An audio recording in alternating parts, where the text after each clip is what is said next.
El Tratado de Versalles fue un tratado de paz que se firmó en dicha ciudad al final de la Primera Guerra Mundial por más de 50 países.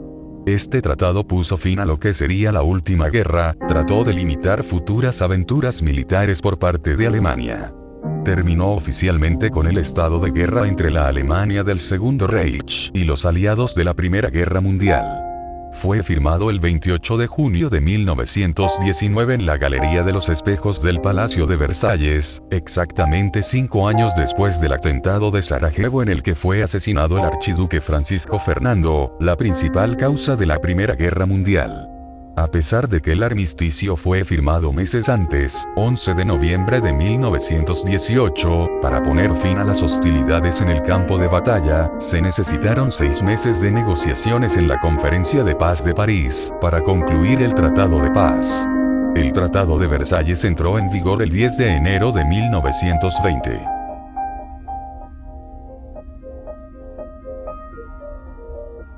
De las muchas disposiciones del tratado, una de las más importantes y controvertidas estipulaba que las potencias centrales, Alemania y sus aliados, aceptasen toda la responsabilidad moral y material de haber causado la guerra y, bajo los términos de los artículos 231, 248, deberían desarmarse, realizar importantes concesiones territoriales a los vencedores y pagar exorbitantes indemnizaciones económicas a los estados victoriosos. El Tratado de Versalles fue socavado tempranamente por acontecimientos posteriores a partir de 1922 y fue ampliamente violado en Alemania en los años 30 con la llegada al poder de Adolf Hitler. Alemania liquidó el pago de las reparaciones de guerra en 1983, pero todavía quedaba pendiente el abono de los intereses generados desde la aprobación del tratado, que ascendían a 125 millones de euros. Dichos intereses no podían ser abonados hasta que Alemania estuviese reunificada, dándosele para ello 20 años a partir de ese momento. Por aquellos días, se creía que nunca iban a ser abonados, pero tras procederse a la reunificación del país, se fijó el 3 de octubre de 1990 como fecha de inicio de esos 20 años. Finalmente, Alemania liquidó totalmente las reparaciones de guerra el 3 de octubre de 2010. Al finalizar la Primera Guerra Mundial y declararse el armisticio, los aliados, Tercera República Francesa, el Reino Unido y los Estados Unidos, así como representantes de sus aliados durante la guerra, se reunieron en la Conferencia de Paz de París para acordar los términos de la paz con Alemania, el desaparecido Imperio Austrohúngaro, entonces ya dividido en la Primera República de Austria, el Reino de Hungría y la Primera República Checoslovaca, así como pérdidas territoriales a favor del Reino de Rumanía, el Reino de Italia y los nuevos estados de la Segunda República Polaca y el Reino de los serbios, croatas y eslovenos, el Imperio Otomano, ya en plena partición, y el Reino de Bulgaria. Los aliados redactaron y firmaron tratados por cada una de las potencias vencidas. El Tratado de Versalles fue el que se le impuso al Imperio alemán.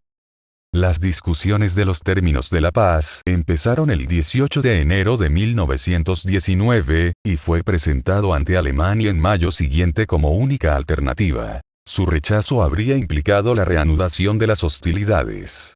El día después de la aceptación del tratado, el 23 de junio de 1919, fue día de luto en Alemania, considerado como la primera gran derrota del parlamentarismo y el pecado original de la recién formada República de Weimar. Tanto la delegación alemana como el gobierno alemán consideraron el Tratado de Versalles como un diktat, impuesto a la fuerza sin un mecanismo de consulta o participación. De hecho, el conde Ulrich von Brockdorff-Rantzau, quien dirigió la delegación alemana, vio imposibilidad de negociación en la conferencia. Particularmente molesto fue el precepto, incorporado en el tratado, de la culpa y responsabilidad de Alemania en la iniciación de la guerra. Esto se convirtió en un elemento de tensión en la política interna en Alemania entre la derecha y los grupos nacionalistas, que rechazaban de plano todo el tratado, siendo partidarios de su revocación, y el centro liberal y los socialdemócratas, que trataban de suavizar las cláusulas más perjudiciales contra Alemania y otros países, para evitar una muy posible guerra de nuevo. El tratado estableció la creación de la Sociedad de Naciones, por iniciativa del presidente de los Estados Unidos Woodrow Wilson. La Sociedad de Naciones pretendía arbitrar en las disputas internacionales y evitar futuras guerras. Sin embargo, se vetó el ingreso a Alemania. El primer ministro francés Georges Clemenceau fue el más vehemente en cuanto a las represalias contra Alemania, dado las enormes pérdidas humanas y materiales producidas en suelo francés, donde por la invasión alemana había transcurrido gran parte de la guerra. Otros requerimientos exigían a Alemania la pérdida de la soberanía sobre sus colonias y otros territorios. Dichas condiciones, impuestas a Alemania, fueron utilizadas por el nazismo para alcanzar el poder y como pretexto para su política expansionista posterior. Estructura del tratado. Resumen de la estructura del Tratado de Versalles. Parte 1. El Pacto de la Sociedad de Naciones, artículos 1 al 26 y anexo. Parte 2. Las fronteras de Alemania, artículos 27 al 30. Parte 3. Cláusulas para Europa, artículos 31 al 117 y anexos. Parte 4. Derechos e intereses alemanes fuera de Alemania, artículos 118 al 158 y anexos. Parte 5. Cláusulas militares, navales y aéreas, artículos 159 al 213. Parte 6. Prisioneros de guerra y cementerios, artículos 214 al 226. Parte 7. Sanciones, artículos 227 al 230. Parte 8. Reparaciones, artículos 231 al 247 y anexos. Parte 9. Cláusulas financieras, artículos 248 al 263. Parte 10. Cláusulas económicas, artículos 264 al 312. Parte 11. Navegación aérea, artículos 313 al 320 y anexos.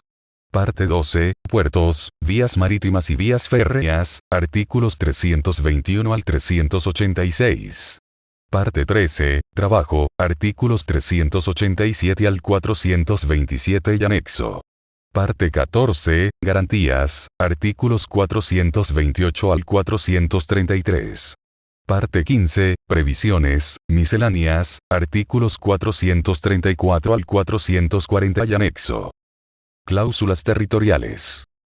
A causa del tratado, Alemania redujo considerablemente su territorio europeo de 540.766 kilómetros, 1910, antes de la guerra, a 468.787 kilómetros, 1925, después de la guerra. Además, fue obligada a ceder todo su imperio colonial, que fue repartido entre las naciones vencedoras, principalmente entre el Reino Unido y Francia.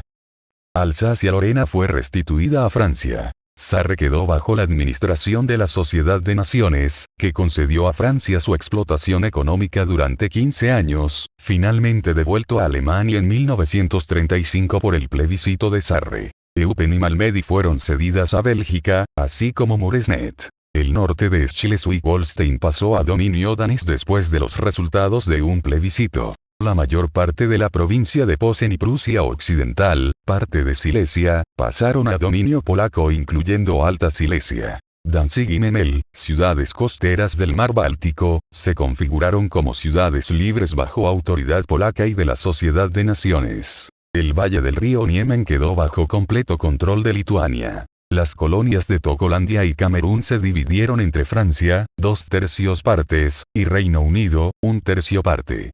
África del Sudoeste quedó bajo tutela de la Unión Sudafricana. El África Oriental alemana o tangánica pasó en su mayor parte al Reino Unido, con la excepción de Ruanda y Burundi, que quedaron en manos de Bélgica, y el puerto de Kionga, que fue devuelto a Portugal. La Nueva Guinea alemana, parte en la actualidad de Papúa Nueva Guinea, pasó a ser británica, aunque finalmente quedó bajo tutela de Australia.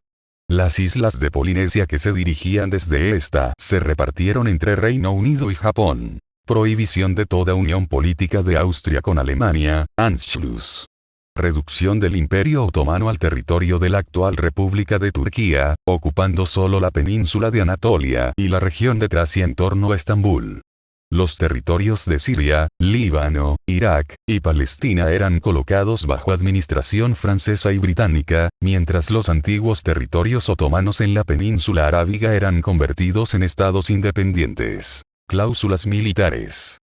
1. Entrega de material militar y de la flota de guerra alemana. 2. Ocupación de la orilla izquierda del Rin y desmilitarización de Renania. 3. Reducción del ejército a 100.000 hombres y 4.000 oficiales, sin artillería pesada, submarinos ni aviación. 4. Prohibición de fabricar material de guerra. 5. Disolución del Estado Mayor del Ejército, OL. 6. Supresión del servicio militar obligatorio en Alemania. 7. Internacionalización del Canal de Kiel. Cláusulas económicas.